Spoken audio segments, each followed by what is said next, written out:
नमस्कार मु मानस आपन को वेलकम करछि टेक ए टूर आज ब्लॉग को फ्रेंड कथार अच्छी रक्तदान महदान साधारणतः आम आम परिवार जी भी जो हस्पिटाल पड़ी था रक्त दरकार होता है आम सांगे सांगे ब्लड बैंक जाइए कहीं ब्लड बैंक गले आम आशा थाई कि सेठू आम जब आम रिक्वेजिशन फॉर्म देखो सांगे सांगे आमको ब्लड मिल जाव किंतु सबुठ चिंतार विषय होची आमको जो रक्त दरकार तार जब सफिसीएंट थाए ताले आमको रक्त मिल ना आमको कहुई था कि गोटे डोनर नहीं आसापी आदि डोनर भी न मिलूँ तो जानतु परिस्थिति बहुत असमाल हो जाए फ्रेंड ब्लड बैंक रक्तर अभाव को किंचित मात्रा पूरण करने मयूरभंज रेड ग्रीन फाउंडेशन एवं गलामुंडागटार पंचायतवासी सहयोग में आज गलामुंडा हाईस्कल एक रक्तदान शिविर आयोजन कराई जोटि कि स्वेच्छाकृत भाव रक्तदाता मैंने आसी रक्तदान करुँच फ्रेंड चल तो भितर को जा देखा रक्तदान आज शिविर केमती कौन चलती आस आपण मैंने जानिथिबे भारतर सबु रक्त भंडार रे दिनक दिन रक्तर बहु अभाव देखा जहाँफल कि जड़े रोगी गोटे यूनिट ब्लड पाई मध्य बहु असुविधार सम्मुखीन होउछि दिनकु दिन बढ़ी चलथिबा रक्तर यह अभाव को हृदयंगम कलापर मयूरभंज रेड ग्रीन फाउंडेशन एवं गलामुंडाकटा पंचायतवासी मिलित सहयोग में गलामुंडा हाईस्कल एक रक्तदान शिविर आयोजन कराइतिला। एही रक्तदान शिविर पर गलामुंडाकटा पंचायतवासी तो सहयोग थिला ही थिला ता सह सेठिकार युवपीढ़ी मानकर मध्य पूर्ण समर्थन मिलिथिला। वर्तमान सुधा 119 थर रक्तदान करी गिनीज बुक रे रेकर्ड करथिबा मयूरभंजर डॉक्टर नीरज पोथाल सार एवं सम्मान्य अतिथि भाव में चित्रेशन कर एही शिविर को फिता काटी आनुष्ठानिक भाव उद्घाटन करथिले।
जय जगन्नाथ। आज आमर रेड ग्रीन फाउंडेशन पक्षर एक रक्तदान शिविर गलामुंडाकटा ठारे अनुष्ठित हो रेड ग्रीन फाउंडेशन रो समस्त सदस्य आमर अरविंद भाई निजे ब्लड दौरान मानस भाई चित्त भाई आमर दिलीप तुंग मैडम माने समस्त सहयोग रे आज ब्लड कैंप आयोजन कराई तेणु समस्त को रिक्वेस्ट समस्ते आसंतु एही रक्तदान शिविर रे रक्तदान करंतु एवं समाज पई आमे किछि करिकि जीवा एवं जो रोगीटी ब्लड पाउनी आमर ए ब्लड रे जनकर जीवन एतिकी मु निवेदन करिवि तेणु समस्ते आसंतु ए ब्लड कैंप को आमे समस्ते मिसी सफल करिवा। जय जगन्नाथ।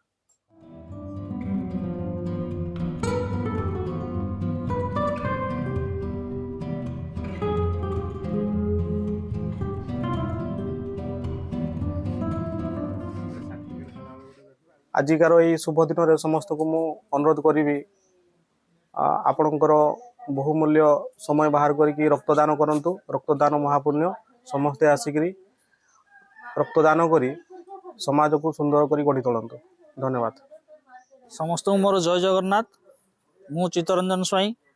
आज विश्व एड्स दिवस से उपलक्षे रेड ग्रीन फाउंडेशन एवं गलामुंडाकटार पंचायतवासी मिलित प्रयास रे आज गोटे रक्तदान शिविर ये आयोजन करूँ जहाँ रक्तदान जीवन दान को से माने भल भाव में बुझी जनक पर जड़े आसी ब्लड ये दान कर गोटे ब्लड दान 3टा जीवन बचाऊे से बहुत बड़ कथा।